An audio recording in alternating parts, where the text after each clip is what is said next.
quit my six-figure corporate job believing I would be free. But after 1 month, I'm working more than ever. There's an anxious voice in my head telling me I can't stop.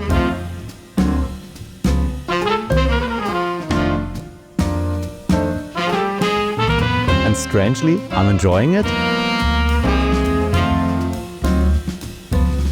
This contradiction led me on a journey to understand what's happening to me, and Japan, with its unique work culture, may be the perfect backdrop for this exploration. My findings? As entrepreneurs, we don't escape constraints, we just trade them for a set of more personal ones. The traditional approach of work-life balance seems fundamentally broken here, but there's a more sustainable approach. Work and life can complement instead of compete with each other. By the end of this video, I'll share 4 specific practices that can help you and me navigate this new reality. I realized that true entrepreneurial freedom isn't about working less. It's about creating work that's so aligned with who you are that the boundaries between work and life become less meaningful. So let's dive into that. In corporate life, constraints were everywhere. Fixed working hours, meetings dictated by others, goals cascaded through hierarchy, and, especially in Germany, bureaucratic processes. Those were probably the worst for me. Entrepreneurial life looks different though. Laptops on Thai beaches, sending emails from vacation spots, and after a few weeks just continue to the jungles of Bali.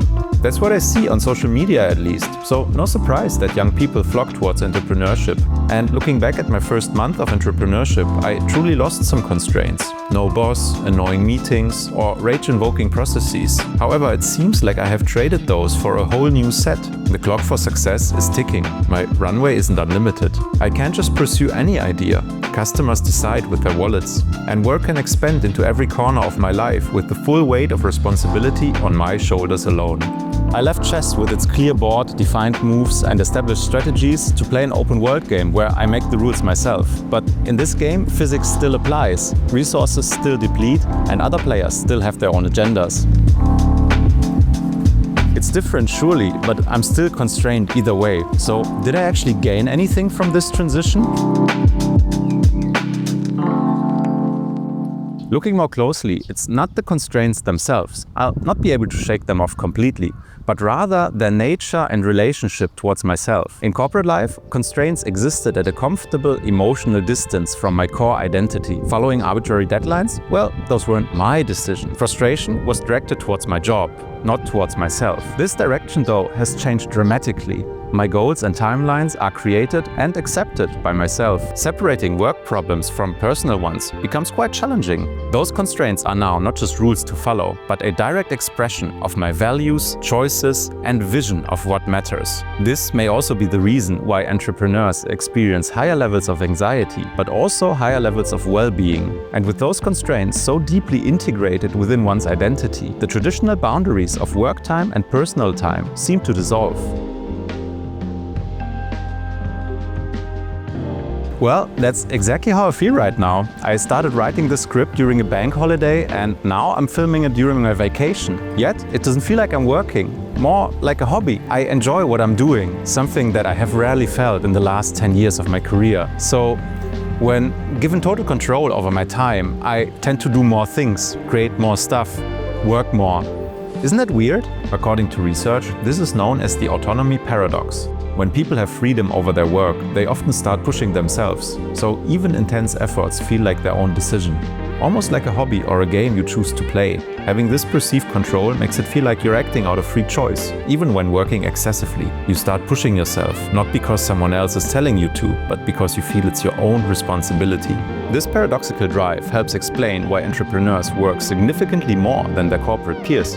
It can even be beneficial. Positive workaholism, where entrepreneurs experience less daily stressors like bureaucratic hassles or time pressure, which may also explain why they're able to work longer hours. However, there's also a downside. While this self-driven intensification can feel empowering, there's a real risk to your health and personal life. This overwork, even if self-chosen, can lead to stress and burnout. And it kind of makes sense. While I'm recording this video as a YouTuber talking about my entrepreneurial journey, those aren't two separate identities within me. I can't just flip a switch to change roles. And I don't want to. What's happening is a deeper convergence. My business, my content, my ideas, they've all become extensions of my core self. When I create this video or develop DJ software, I'm not wearing different hats. I'm expressing different parts of the same integrated identity. Well, coincidentally, people in Japan have been navigating the blurry line between being and doing for generations. They even created language and cultural concepts around it that don't quite exist in the West. The results of that are sometimes magnificent, sometimes devastating. Let me show you what I mean. Have you heard the term salaryman? It's an archetype of corporate worker who shows unwavering loyalty and commitment to his employer. Salarymen prioritize work over everything else in their lives, working long hours and socializing mostly with colleagues or their bosses. They can be sure, though, that their employer is providing for them and their family. Constant promotions based on seniority instead of merit sketch a clear and comforting path for them. Being a salaryman is more than just an occupation.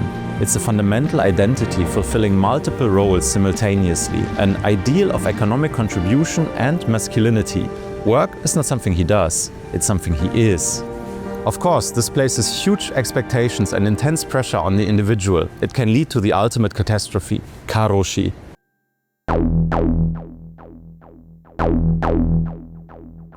Karoshi, death by overwork. A term popularized far beyond Japan's cultural boundaries. Even a gaijin like me was aware of this.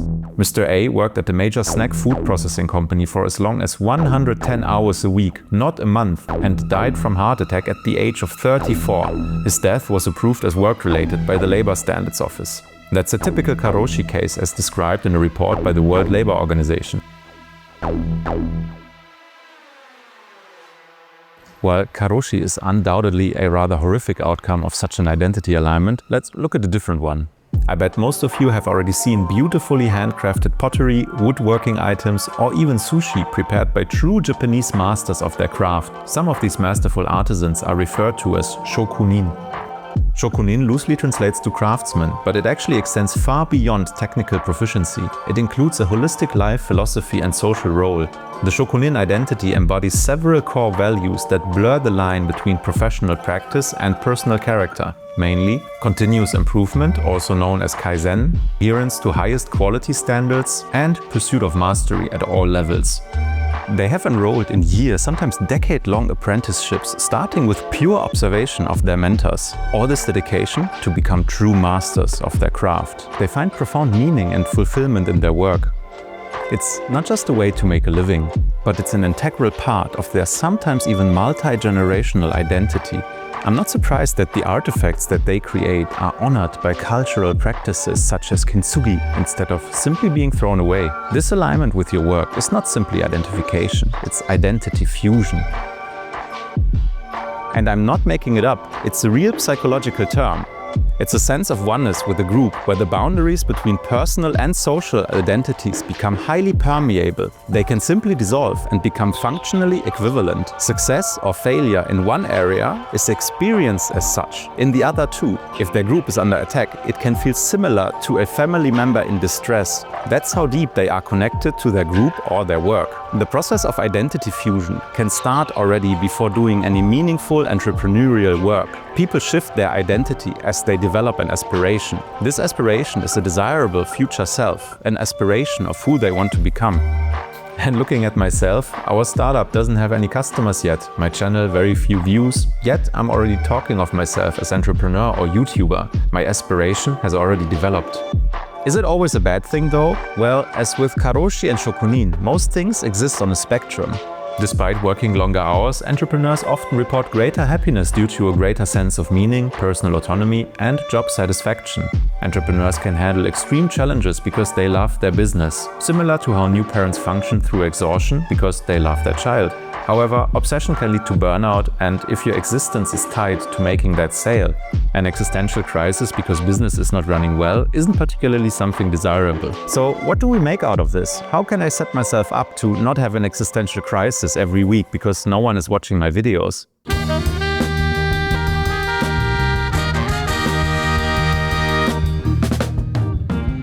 With all that we've learned so far, we have to do one thing.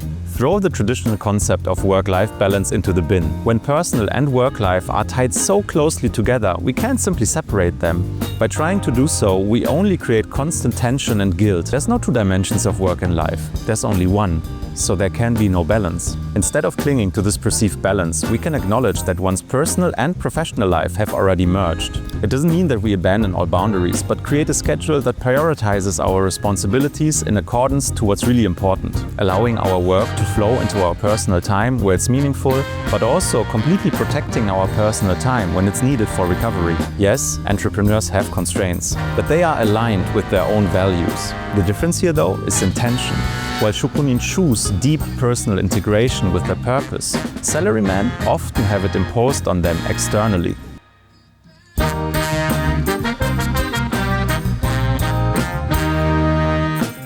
So here are my key takeaways from all of this. No more breaking up my life going forward. I will set intentional boundaries rather than arbitrary ones. Instead of forcing a 5 p.m. cutoff, I stop when it makes sense for the task, sometimes at 3, sometimes at 7. Schedule my work in alignment with my personal needs. Go for a bike ride when the weather allows it, but work on a rainy Sunday. Focus on energy management over time management. I tackle complex problems before noon when I'm most alert, but go for a run at 3 p.m. when my natural down comes. And, most importantly, regularly reassess and adjust as my needs evolve. And I think that is the true freedom that comes with entrepreneurship. If you enjoyed this video, please like and subscribe, and also share your perspective in the comments. I'm already looking forward to the next video, so stay tuned.